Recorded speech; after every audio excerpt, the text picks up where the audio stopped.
shall we catch up with our favourite chat? Press 1 if you would not Jess Phillips, because you're not alone in that. Many people would not Jess Phillips, and among them is a certain Sargon of Akkad, who many years ago, as many of you remember, said publicly, I wouldn't even rape you of Jess Phillips, which was pretty based, but I could see why it was controversial, even though literally it shouldn't really be, but pragmatically it was going to be. And his defense of, well, literally it doesn't mean I'm going to rape her or anything like that, it was never really going to work as a defense because it's too easy to mislead people on that. He said that, and Jess Phillips was not happy about that. It caused a lot of drama, and now we are back again because she's still not bloody over it. Here is a letter that Jess Phillips wrote to the Prime Minister, currently, Rishi Sunak, complaining. Now, this is not actually the letter that she released. This is. You may think there's something wrong with your computer screen. No, I assure you. This is what she sent. This was edited by Cabal, by a member of Cabal. I think it was Pug, but remind me if I was wrong, before stream. This was the edited version. This was what she released. I just find it really strange that she released a version of the letter which is just darkened. I don't know why, it's very odd, but I have a feeling that the people around Jess Phillips are perhaps as competent as Dianne Abbot. Jess Phillips is not trans, but she's really ugly. A woman holding onto a grievance? Shocking, yeah, especially when she can use it as ammunition. So let's read what she said. She said, Dear Prime Minister, today former Prime Minister Liz Truss, a Conservative candidate in the upcoming general election, will be interviewed on the far-right platform Lotus Eaters, founded by Carl Benjamin, an extreme far-right commentator. I mean, a few years ago when he was just a classical liberal, that was completely absurd, but now he has drifted a little more towards the right. So yeah, Jess Phillips is obviously horrendously exaggerating here. She really considers herself to be moderate left. But she's not. Anyway, Benjamin, she says, has despicable views about violence against women. Does he? Like what? When I highlighted the volume of rape threats received by female MPs, including myself, Benjamin responded, I wouldn't even rape you. What does that say about his views on violence against women? Later adding, there's been an awful lot of talk about whether I would or wouldn't rape Jess Phillips. I suppose with enough pressure I might cave, but let's be honest, nobody's got that much beer. Yeah, that has no bearing. He does not state an opinion on violence against women there. He's f***ing with you, Phillips. He bants you and you couldn't take it. You whined to the press, you pretended it was serious, and the press went along with it because the press are just as weak-willed as you are. But hey, that's an older issue now. Let's move on. Yes, I don't think there's any amount of beer in the world that would make her attractive to me. The impact men like Benjamin, she says, have on politics cannot be understated. Nobody can be overstated. I mean, it can be understated, but it can't be overstated. No, wait, other way around. It is being overstated right now. Men like Benjamin make female MPs live in fear, while discouraging women from standing in future, weakening our democracy in the process. Really? Has he, how many MPs has he raped or threatened to rape, Jess? Oh, what's that? 0? That's interesting. Men like him, are there any others? What's that? You can't think of any examples right now. Or you can, and they haven't threatened to rape any women either. Jess, this is a power grab, isn't it? This is the same power grab from, what was it, like 5-6 years ago? It is, isn't it, Jess? She's still going to get away with it because the press are just as interested in the same power as she is. She says, you have a responsibility as leader of your party to uphold high standards among your MPs and candidates, and you have a responsibility as Prime Minister to foster a safe environment for MPs, particularly female MPs who face ever-increasing rates of abuse and threat. No. Wrong. 1, the Prime Minister does not have a responsibility to maintain the safety of his MPs. He has a responsibility to maintain the law. The police have a responsibility to maintain the safety of everyone. You are not a privileged class, Jess. You are a servant of the people. And violence by gender a victim, is far greater against men and always has been. the fact that men are more often the perpetrators doesn't have an impact on your statement here. Men are overwhelmingly the victims of violence. Now, of rape, it's still men because of prison rapes, or at least it's much closer between the two. Also, rape has a bad definition in the UK, so a woman it's not physically possible, it's not legally possible for a woman to rape a man. Of course, we all know better that the word rape is intended for non-consensual forced sex. It should include coercion. It certainly would, in your opinion, if a man was doing it. But it doesn't if a woman's doing it, because the definition requires penetration with a penis, which, again, is the stereotype of rape, but it's not the problem with rape. Penetration with the penis isn't a crime. Non-consensual sex is, and should be, and that's the problem. That's what rape should be defined as. And as long as it's not, then women will never be as big a rapist in the UK as men are, because they legally can't be. But are they actually committing roughly as much sexual assault if you bring into account coercion? Probably still no, but a lot closer. And if you include prison, then yeah, I expect men are more often the victim of sexual assault than women are. And women may be 30 to 40, maybe 50% as much the perpetrators. There are some studies that say it's roughly equal, actually, in terms of perpetrators between the two genders. I'm not sure I believe that, but there are studies that say that. And this is all stuff that Jess should know, of course, but she doesn't, or she doesn't care. Jess, if you have been threatened, report it to the police, not the press. She says, as well as these misogynistic views, Carl Benjamin has promoted the Great Replacement theory. It's not a theory. Many prominent authorities have advocated it and celebrated it. Jess, do you think it's a good thing that whites are becoming a minority? She would probably say yes. That is you supporting Great Replacement.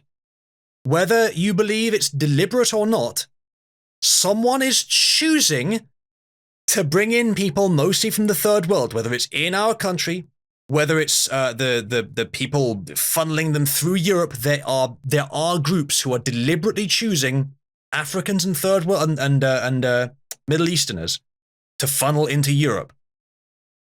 Nothing more is required to say the Great Replacement theory is true. It does not have to be an overarching long-term conspiracy, although there are reasons to believe it might be.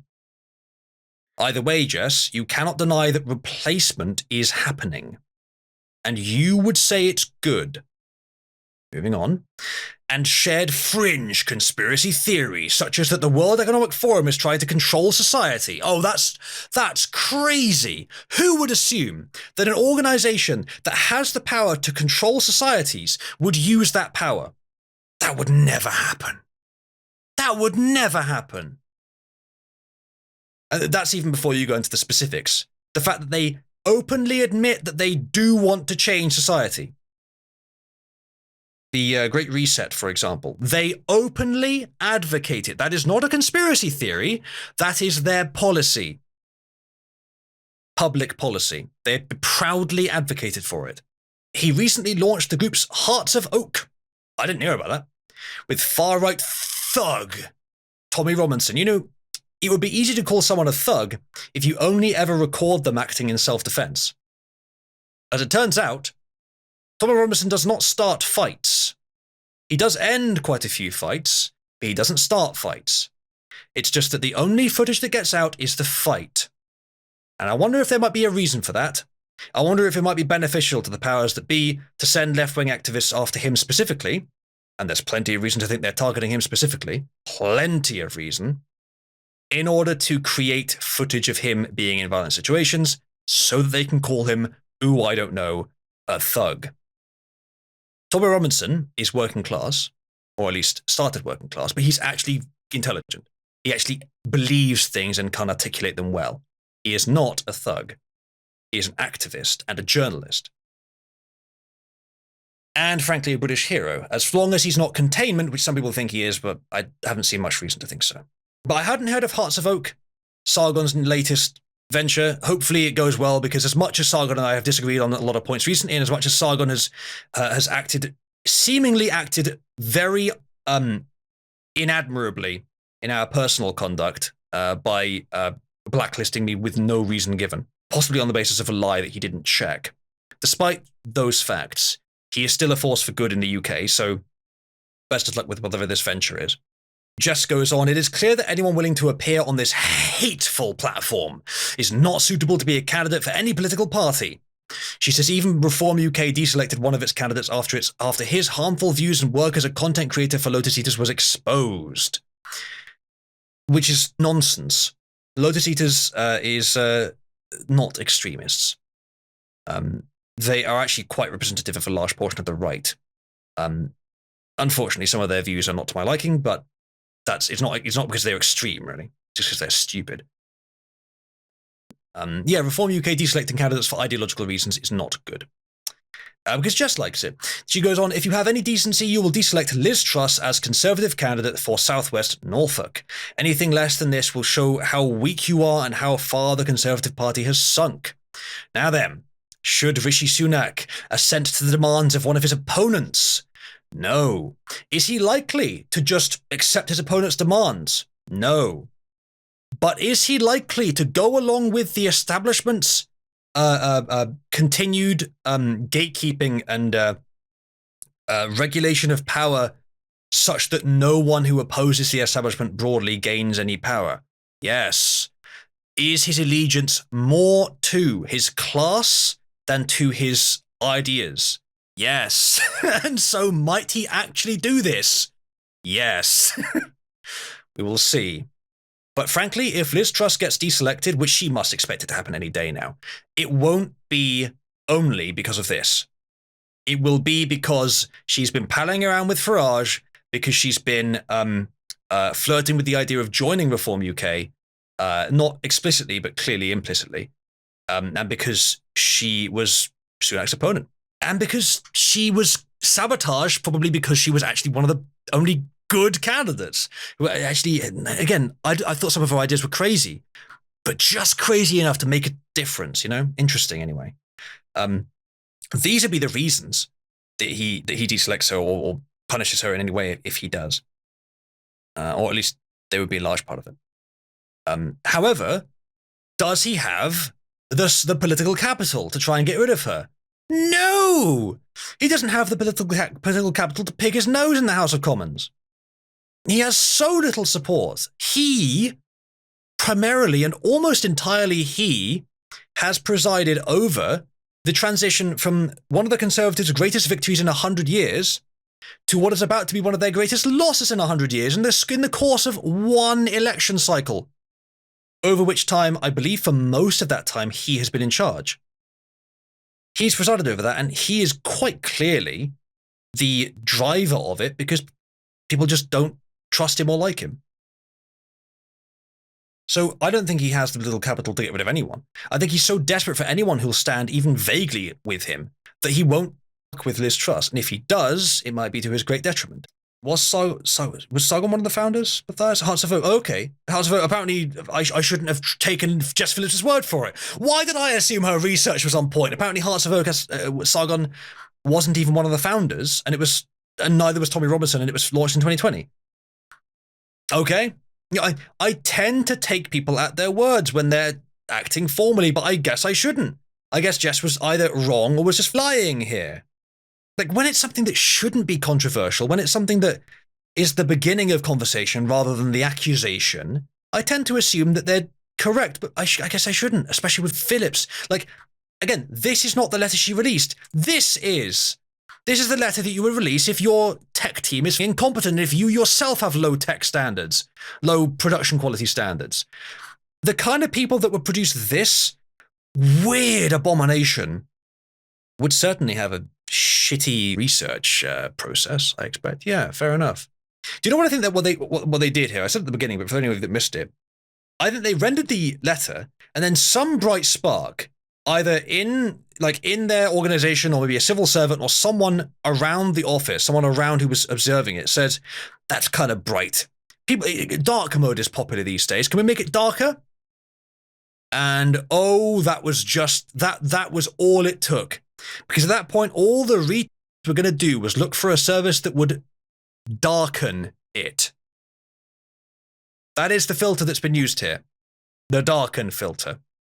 It just reduces the absolute RGB values down, which makes all the colors darker. If you had literally inverted the colors, it would have been better. Although the logo would have been blue, like cyan. So that would have been worse. But invert the colors of the rest of the image, it would have been much better. We have a pure black background, pure white text, which is a bit much. What you want ideally is a dark gray, a very dark gray, and a very light gray for the background and text respectively. And then the red logo.